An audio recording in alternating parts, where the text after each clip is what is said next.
दोस्तों, समाजशास्त्र की श्रृंखला की कड़ी में सोशल रिसर्च पार्ट 3 के रूप में आज चर्चा करेंगे।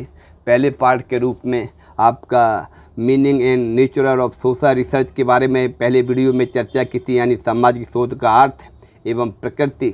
दूसरे पार्ट के रूप में चर्चा कर रहे थे हम गणनात्मक विधि क्वांटिटेटिव मेथड के बारे में। उसमें शेष जो बचे हुए क्वेश्चन हैं उन पे आज चर्चा करेंगे। सोशल रिसर्च का जो सेकंड पार्ट बचा हुआ है उस पर देखते हैं कैसे क्वेश्चन निकल के आ रहे हैं। सबसे पहले देखते हैं कि निर्दर्शन की कौन सी पद्धति मिश्रित पद्धति के नाम से जानी जाती है। इसमें आपका आंसर होगा स्थिर निर्दर्शन। संभाव्यता निर्दर्शन को और किस नाम से जाना जाता है? देव निर्दर्शन। भौगोलिक क्षेत्र के चुनाव के लिए किस विधि का उपयोग किया जाता है? आपका ग्रिड प्रणाली। किसी भी साक्षात्कार की प्रक्रिया में मुख्यतः कितने चरण होते हैं? 3।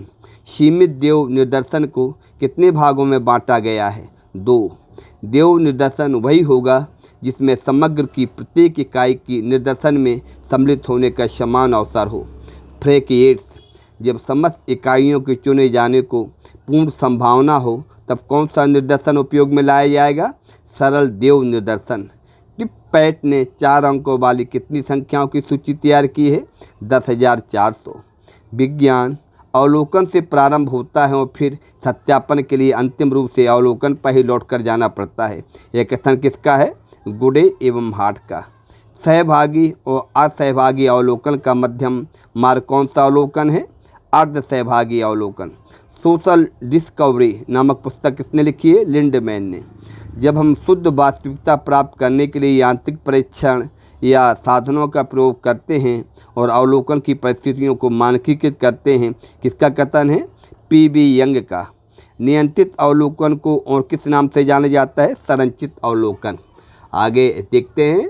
अवलोकन स्वाभाविक घटना का घटित होते समय नेत्रों का सुव्यवस्थित एवं स्वउद्देश्य अध्ययन है। किसका है? पी.बी. यंग। किसने कहा है कि अवलोकन सभी प्रकार की इंद्रिय ग्राह्य विषय वस्तु का अवलोकन है? गाल्टुंग। झूठ बोलना नकली या बनावटी व्यवहार करने की तुलना में अधिक सरल है। गाल्टुंग ने कहा है। किसने कहा है कि ठोस अर्थ में अवलोकन में कानों तथा वाणी की अपेक्षा आँखों के प्रयोग की स्वतंत्रता है। मोजर। सहभागी अवलोकन शब्द का प्रयोग सर्वप्रथम किसने दिया? लिंडमैन ने। कौन सी विशेषता अवलोकन प्रविधि के महत्व से संबंधित है? सत्यापन की अशुभता। कौन सी अवलोकन की विशेषता नहीं है? व्यक्तिगत व्यवहार का अध्ययन। वैज्ञानिक अनुसंधान की शास्त्रीय पद्धति। कौन सी पद्धति? शास्त्रीय पद्धति। किसे कहा गया है? अवलोकन विधि को।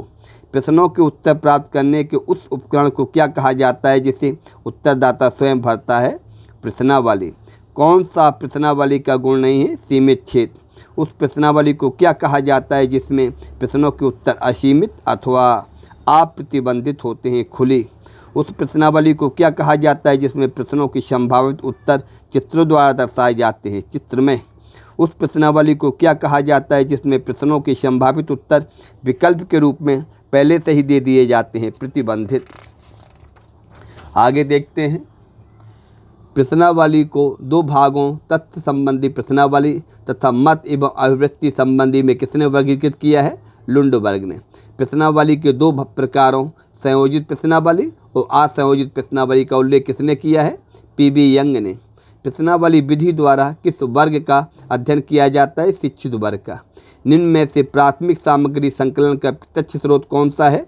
प्रश्नावली। अगला देखते हैं। प्रश्नावली विभिन्न व्यक्तियों को उत्तर देने के लिए प्रेषित की गई प्रश्नों की एक सूची है। किसने कहा है? बोगार्ड्स ने। प्रश्नावली के साथ अनुसंधान करने वाली संस्था या अनुसंधानकर्ता द्वारा जो पत्र भेजा जाता है उसे क्या कहते हैं? सहभागी पत्र, सहगामी पत्र। किस प्रकार की प्रश्नावली में पूर्व निर्धारित प्रश्नों के पश्चात कोई भी परिवर्तन नहीं किया जाता? संरचित प्रश्नावली। प्रश्नावली भेजने के बाद कौन सा पत्र भेजा जाता है? अनुगामी पत्र। प्रश्नावली भेजने के बाद कितने दिनों बाद अनुगामी पत्र भेजा जाता है? 15 दिन। एक उत्तम संरचित प्रश्नावली के 2 आवश्यक लक्षण सही संप्रेषण एवं सही प्रत्युत्तर किस विद्वान ने बताए हैं? Catherine Gordon Kant. आगे देखते हैं, किसका मत है कि अनेक कमियों के होते हुए भी स्वयं प्रतिष्ठित प्रश्नावली सामाजिक अनुसंधान के लिए महत्वपूर्ण विधि हो सकती है। गुडे एवं हार्ट का कथन है। प्रश्नावली का कौन सा गुण नहीं है? भावनात्मक प्रेरणा का अभाव, ये नहीं है। 3 है, अध्ययन में सुगमता, विस्तृत क्षेत्र का अध्ययन, वैश्विक सूचनाएं। उस अनुसूची को क्या कहा जाता है जो विभिन्न प्रकार के प्रलेखों से सूचनाएं संकलित करने हेतु निर्मित की जाती है? प्रलेख। निम्नलिखित में से कौन सा अनुसूची का गुण है? अधिक प्रत्युत्तर। निम्नलिखित में कौन सा अनुसूची का प्रकार नहीं है? प्रमाणिक अनुसूची। अनुसूची को आकर्षक बनाने के लिए क्या आवश्यक है? सभी स्पष्ट छपाई, उपयुक्त आकार, चित्रों का उपयोग। अनुसूची उन तथ्यों को प्राप्त करने की औपचारिक प्रणाली का प्रतिनिधित्व करती है जो वैश्विक रूप में है तथा सरलता से प्रत्यक्ष योग्य है। बोगडस। किसने कहा है कि अनुसूची एक समय में एक इकाई को पृथक करने तथा इस प्रकार हमारे अवलोकन को गहन बनाने का उपाय है? लुंडबर्ग। निम्न में से अनुसूची का दोष कौन सा है? अनुसंधानकर्ता की अभिरुचि। किसने कहा है कि अनुसूची विभिन्न अवलोकनकर्ताओं के अवलोकन को प्रमाणिक तथा वैश्विक बनाती है? लुंडबर्ग ने। लुंडबर्ग ने अनुसूची के कितने प्रकार बताए? 3। सत्य कथन पहचानिए, इसमें आपका तीसरा सही है, बाकी गलत है। तथ्यों की संकलन की एक प्रमुख विधि अनुसूची है, ये सही है, बाकी गलत है। पीबी यंग ने कितनी प्रकार की अनुसूची का उल्लेख किया है? 4। जोड़ियाँ देखिएगा। Method in social research, introduction to social research, social survey and research, elementary social statistics. इसमें आपका पहले का है 2, P K Hatt. Method in social research, introduction to social research का है 1 पहले का। इस तरीके से इसका आंसर होगा सी, 2, 1, 4, 3। चलिए अगला देखते हैं। अगले क्वेश्चन के रूप में क्या है आपका है, संस्था सूची के संबंध में किसने कहा है कि इन अनुसूचियों की रचना किसी संस्था के समक्ष उत्पन्न होने वाली अथवा उसमें विद्यमान समस्याओं की जानकारी प्राप्त करने के लिए की जाती हैं? PB Young. मोजर ने संरक्षित साक्षात्कार को क्या कहा है? औपचारिक साक्षात्कार। The psychology of the interview पुस्तक के लेखक कौन है? आल्डफील्ड। किसने कहा है कि कुशल साक्षात्कार एक कला ही रहेगी? लुंडबर्ग। किसने कहा है कि साक्षात्कार मुख्य रूप से एक कला है न कि विज्ञान? यंग ने कहा है। गलत समझ, दोषपूर्ण स्मृति, अंतर्दृष्टि की कमी या बोलने की अक्षमता के कारण मौखिक उत्तरों की विश्वसनीयता संदिग्ध हो जाती है? Ralph Balde.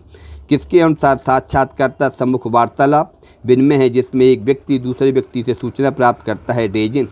किसने कहा है कि साक्षात्कार एक ऐसी क्रमबद्ध विधि है जिसके द्वारा एक व्यक्ति कल्पना द्वारा अपेक्षाकृत अजनबी के जीवन में प्रवेश करता है? PB young.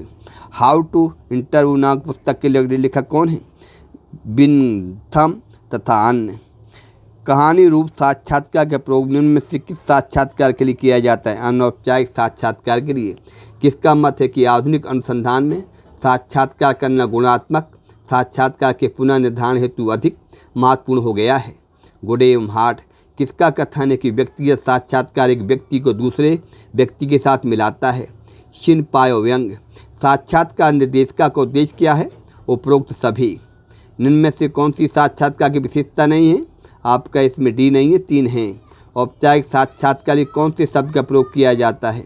ये सभी संचालित साक्षात्कार, व्यवस्थित साक्षात्कार, नियंत्रित साक्षात्कार। कार्यों के आधार पर साक्षात्कार को कितने भागों में विभाजित किया गया है? 3।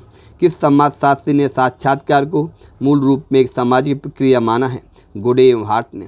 किस विद्वान ने साक्षात्कार को मानव व्यक्तियों का एक चित्र प्राप्त करने में सहायक माना है? PB young.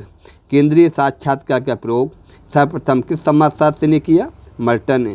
किस प्रकार के साक्षात्कार को अनियंत्रित साक्षात्कार भी कहते हैं? किसे कहते हैं?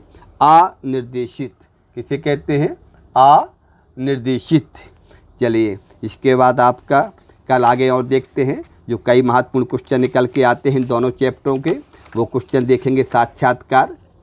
अगले जो इसका है आपका सोशल रिसर्च का अगले पार्ट के रूप में चर्चा करेंगे। तब तक के लिए नमस्कार दोस्तों, धन्यवाद।